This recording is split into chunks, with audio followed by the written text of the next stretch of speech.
Hello guys, welcome to 5th generation Hobby Shop and welcome to another unboxing and testing po. Shoutout po natin Sir Christopher. Hi Kappa T-Rex, silver slide, black frame. So ito yung magazine mo sir na in-order, tsaka yung hard case, yung free na gas, at tsaka yung free na bala. 4,000 shots, plastic ball, plastic BBs. Pwedeng bulitas, optional lang yung bulitas because this is airsoft. Talaga siya naka-design for steel BBs. Unit mo sir, may kasama na siyang owner's manual, 30 cup magazine, green gas po yan.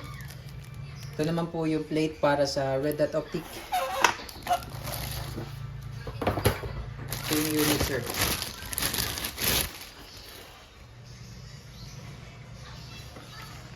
Naka fiber optic sight front and rear, ambidextrous manual safety. Kabilaan siya. Okay, so bago mo siya ma-activate, kailangan ikasa mo or ibaba mo hammer. Ayan, so working.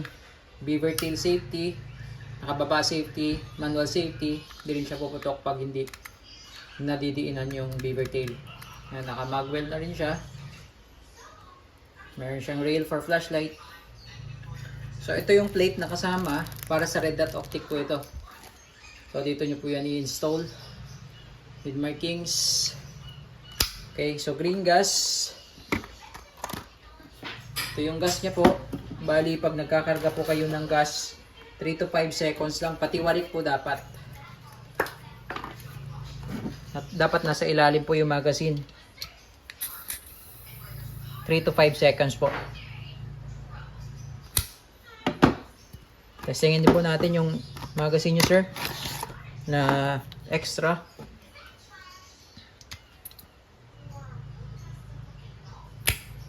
Okay.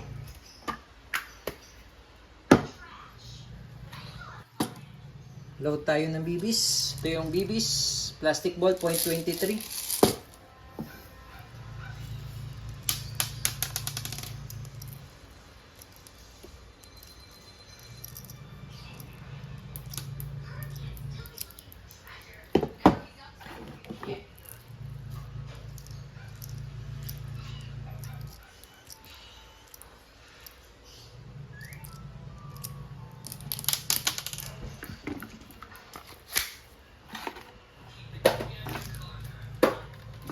So pag nakalagay po sa case,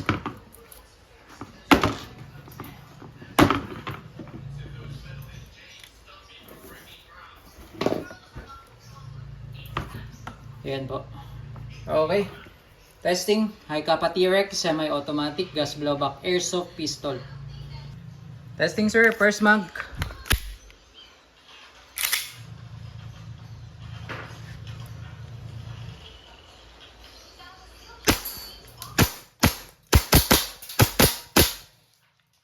Pag wala na siyang bala, nag-open slide. Pero paminsan po, hindi siya nag-open slide kapag yung magazine po malamig or kulang na sa hangin. Okay? So, pagka halimbawa pong hindi siya nag-open slide, huwag po kayo mag-alala, normal lang po yun. Testing naman po natin yung isang mag, sir.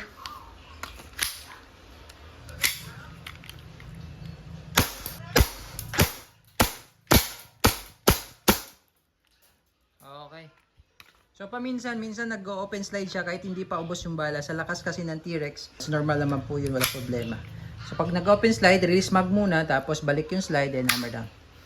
Okay, all goods po sir. Like Kappa T-Rex, silver slide, black frame, two-tone, airsoft pistol.